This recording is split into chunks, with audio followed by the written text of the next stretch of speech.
Mu chaka cha 1979 dziko la United States linayesera kulowa mdziko la Iran kuti lipulumutse anthu awo, koma zinatha ndi ngozi, imfa ndi manyazi.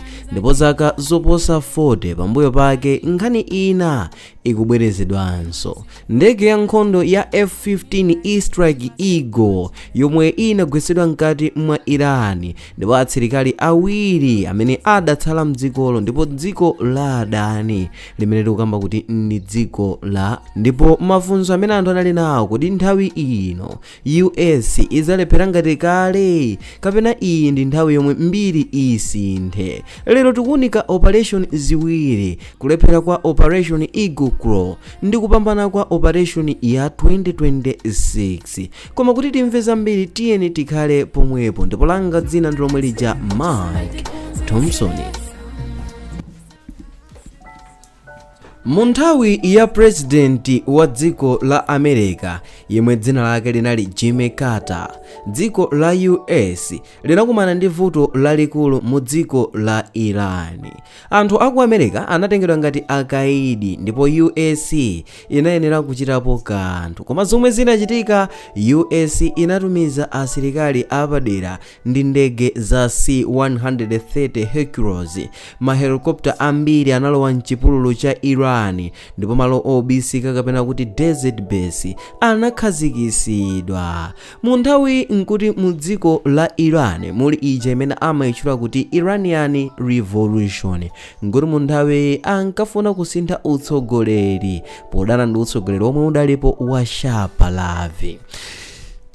Koma vuto lalikulu limene linadza pamene dziko la America lidapita kumeneku ku Iran muganizo lofuna kukachita defend, kamba kunena kuti Shah Pahlavi yemwe adalipo mu nthawi adali mtsogoleri yemwe adalipo ubale ndi dziko la America, ndipo mu nthawi nzika zitayamba kuchita revolve kuti iye achoke, America inatumiza asilikali yake. Koma zinachitisa kunena kuti anthu ena aku America agwidwe ukaidi, kamba kunena kuti anthu amadana ndi utsogoleriwu komanso kudana ndi abale onse a mtsogoleri yemwe adalipo yemwe ndi Shah Pahlavi yemwe ankamvana ndi America. Malo mwake dziko la America linafunika kukapulumutsa anthu amene agwidwa kuti akhale akaidi mdziko limeneli la Iran.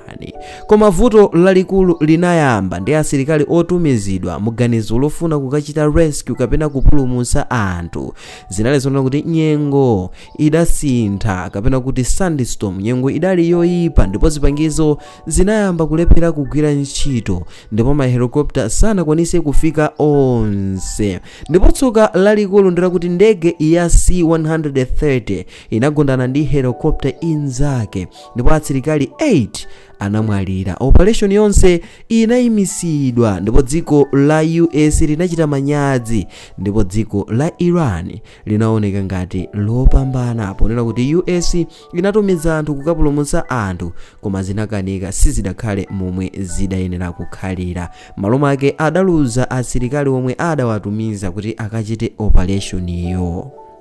Koma chimene mungadziwe ndi chakuti pambuyo ponena kuti US inalephera, US sinangokhala chete, ndipo zomwe anachita kupanga magulu apadera amphamvu kupititsa patsogolo luso la CSAR kapena kuti Combat Search and Rescue, kugwiritsa ntchito matekinoloji atsopano. Ndipo zaka zambiri zinapita, koma US inkadikirira nthawi yoti ionese kuti iyasintha.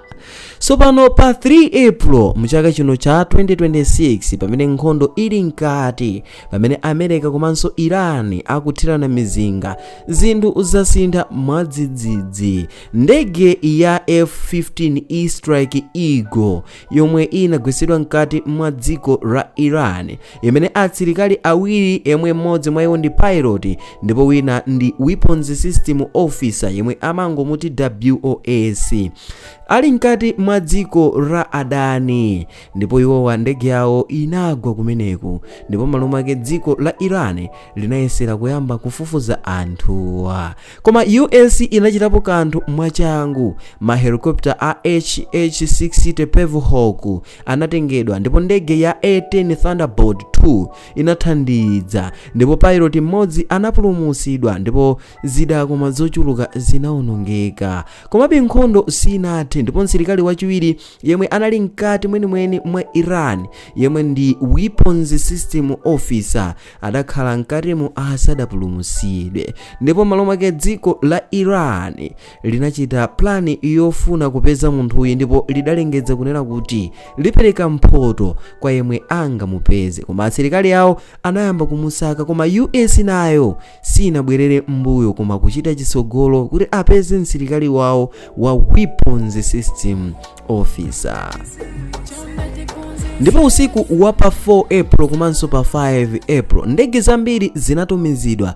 Asilikali apadera analowa mkati mwa Iran malo osakonzedwa bwino. Ndege ziwiri za C-130 Hercules zinakanika kunyamuka, ndipo zinawonongedwa ndi US yokha. Mahelikopta a MH-6 Littlebird nawonso anatayika. Komano pomaliza cholinga chachikulu chinakwaniritsidwa. Msilikali wachiwiri anapezedwa, anatengedwa bwinobwino, ndipo ndege za DHC-8-8 zinabwera kuzawatenga, ndipo President Donald Trump adasimikizira kuti msilikaliyo ndi colonel, ndipo wavulala pang'ono, ndipo akuyembekezeka kuchira. So mu 1979 US inalephera kupulumutsa anthu komanso imfa za asilikali komanso manyazi anagwira dziko la US. Koma mu chaka cha 2026 kupambana komanso palibe imfa iliyonse ya msilikali yomwe iyachitika mu nthawi yopulumutsa, ndipo asilikali onse amene adagwa pa ndegeyi apulumutsidwa. Izi zikuonesa kusintha kwakukulu kwa US military, ndipo zaonesa mangolomera ake komanso chidwi chake pa asilikali ake omenya nkhondo amene iwo amawatumiza mdziko laweni. Kuchokera ku manyazi a Operation Eagle Claw kufika kukupambana kwa 2026 mbiri yasintha, koma funso lomwe limatsala ndilakuti kodi izi zizabweretsa mtendere kapena nkhondo yayikulu msogolo? Ngati mukufuna ma documentary ngati awa, lembani mu comment section, ndipo chitani like, share ndi subscribe. Ndipo mu video ya mtsiku la lero mudali ndine wanu wa nthawi zonse Mike Thompson. Kuti mudziwe komanso kuonera zambiri, pitirizani kukhala pompo, ndipo tiyeni tionanenso mu video yotsatirayo. Bye.